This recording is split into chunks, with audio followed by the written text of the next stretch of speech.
فوائد قشرة الموزة انا باخدها بعد ما بشيلها من الموزة مباشرة، يعني ما ينفعش اشيل القشرة من الموزة واسيبها عندي يومين وثلاثة واربعة، بتفقد العناصر اللي فيها. انا بعمل ايه؟ بقطع الموزة اربع بالشكل ده وبحطها في كيس او في علبة او بحطها في الفريزر، وكل يوم باخد ربع كده منها بشيل القشرة اللي فيها وبستعملها. انا مش هستعمل اكتر، مش هحتاج على وشي اكتر من الجزء ده، الربع ده. وبكده انا ممكن احط موزتين اقطعهم اربع واشيلهم في الديب فريزر عندي، واخد كل يوم ربع من دي استعمله على وشي واخد الفايده بتاعتي تماما، وبكده انا ما بقاش هدرت حاجه من القشر. قشر الموز مليان بوتاسيوم ومغنيسيوم، ودي عناصر مهمه جدا للتفتيح، وكمان محفزات للجلد عشان يفرز الكولاجين اللي فيه اللي بيشد البشره وبيعالج الخطوط التعبيريه. هاتي قشره الموزه يلا وتعالي اقولك تقدري تستفيدي بيها ازاي. هتجيبي نص ليمونه وهتعصريها كده على قشره الموزه زي ما هي بالمنظر ده. اتفقنا ان احنا بعد ما نشيل قشره الموزه منها مباشره هنعصر عليها نص ليمونه، وهنمسك القشره كده وهندعك بيها اسناننا. بعد ما ندعك السنان الاول بمعجون السنان، هندعك سناننا بمعجون السنان كويس ونخلص نطلع منها كل الرواسب وبواقي الاكل اللي فيها، وهنمسك قشره الموزه ندعكها بشكل دائري على السنان كلها لمده 3-4 دقائق عشان تطلعي الجير والطبقه الصفراء اللي في السنان. هتستمري على الوضع ده اسبوع على الاقل كل يوم بنفس الطريقه دي، وشوفي شكل سنانك هيبقى عامل ازاي. هتجيبي قشرة الموزة بعد ما طلعناها من الموزة مباشرة، وهنجيب شوية عسل ابيض وهنحطهم على قشرة الموزة بالمنظر ده كده.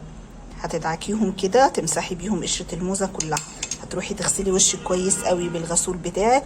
هتمسكي قشرة الموزة دي وتفركي بحركات دائرية وشك كله وتحت عينك لمدة 10 دقايق. بعد كده هتقسمي قشرة الموزة دي نصين وتحطي كل نص منها تحت عينيكي وتسيبيه لمدة 10 دقايق تانيين. وبعد كده هتغسلي وشك بمية الحنفية وترشي عليها مية ورد عشان تقفلي المسام، وبعد كده تحطي المرطب بتاعك.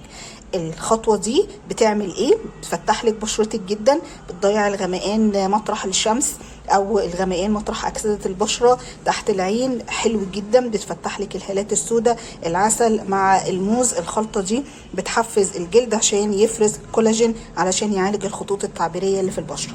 لو عايزة تعملي مقشر للبشرة هي نفس الخطوة، قشرة الموزة وعليها شوية العسل، هتضيفي عليها تفل القهوة، مش البن لوحده، التفل اللي بيطلع اللي بيتبقى من القهوة اللي احنا بنشربها، وهقولك ليه دلوقتي. هتمسكي هي قشرة الموزة كده وهتعملي نفس الخطوات بحركات دائرية على وشك كله لمدة 10 دقايق وتحت عينك بالراحة خالص. وبعد ما ال10 دقايق هتقسمي الموزة دي نصين وتسيبي كل نص تحت كل عين عندك لمدة 10 دقايق تانيين، وبرضه هتغسليه بمية الحنفية وبعدين ترشي مية ورد وبعد كده تحطي المرطب بتاعك. بالنسبة للقهوة تفل القهوة أقوى من القهوة اللي لسه ما اتعملتش، اقوى من البن نفسه. التفل ده اقوى من البن نفسه بشرط اولا ان البن او القهوه بتاعتك تكون ساده فاتح، ما تكونش محوج عشان ما تحطيش فيها خلطه على وشك تعمل لك تحسس او عند عينك. وعموما اي ماسك بتعمليه من البن خليكي حريصه ان البن يكون فاتح ساده.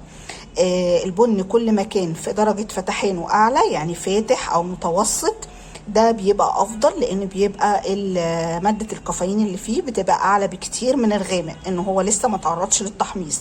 البن كل ما بيتعرض للتحميص يعني لدرجه حراره عاليه كل ما بيغمق، فاحنا الافضل في ماسكات الوش ان احنا بناخد البن الفاتح، وطبعا ساده عشان ما يبقاش محطوط عليه اي مواد تعمل لك اي تحسس في وشك.